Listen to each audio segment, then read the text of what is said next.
that is good.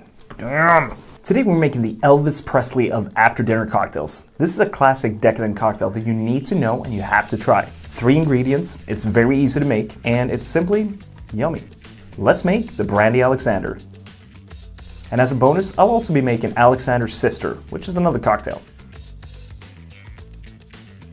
The Brandy Alexander started out as a gin cocktail, supposedly created by a New York bartender named Troy Alexander in the early 1900s. It can be found in Hugo Enslin's book from 1916, but like so many other cocktails, it later on pops up in the Savoy cocktail book. In the Savoy, it's listed as Alexander No. 1 and Alexander No. 2, the Alexander No. 2 version being made with brandy instead of gin. And at some point, maybe even before this, it started being called the Brandy Alexander. My guess is that people called it the Brandy Alexander instead of the No. 2 version because, well, it's easier and there's less confusion. Either way, the brandy version is the one that actually stuck. In Sweden, you don't ask for a Brandy Alexander, you just say Alexander, and what you get is the brandy version.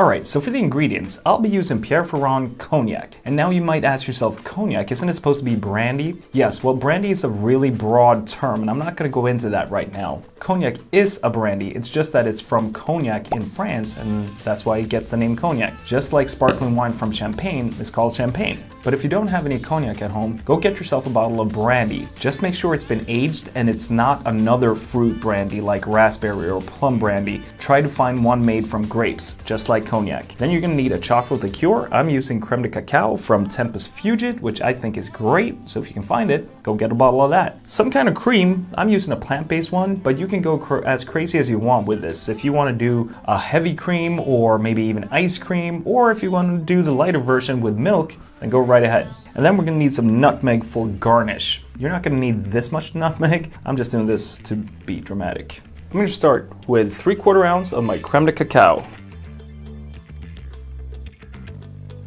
3/4 ounce of your cream. And 1.5 ounce of your brandy.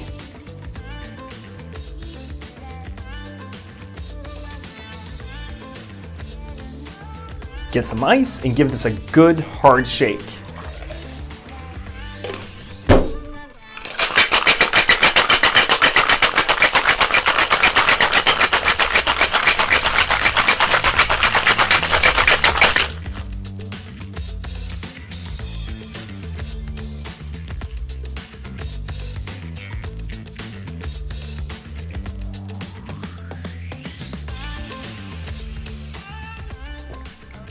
Oh yeah, you get the nutmeg right on the nose, of course. This is just creamy, chocolatey, just divine. And a side note, this was apparently John Lennon's favorite cocktail. So if you're a Beatles fan, you gotta have it. Alright, so as promised, I'm gonna make the Alexander's Sister as well. You can find it in the Savoy cocktail book. It's gin, creme de menthe, and cream. I never made this cocktail before, so I hope it's good, but I'm gonna give you my honest opinion on it in a second.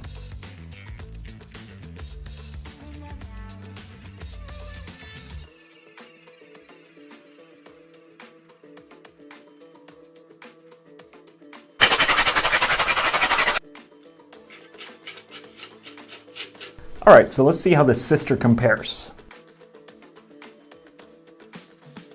Go with the Brandy Alexander. The Alexander's Sister is not bad. It is very straightforward. It's like a creamy mint cocktail. And I have to say, I definitely prefer the Brandy Alexander. So, for your next dinner party, offer a Vesper as a pre-dinner cocktail, this one, and then after dinner, instead of offering dessert, you make them a delicious Brandy Alexander. And that's it. I'll see you next week. Cheers.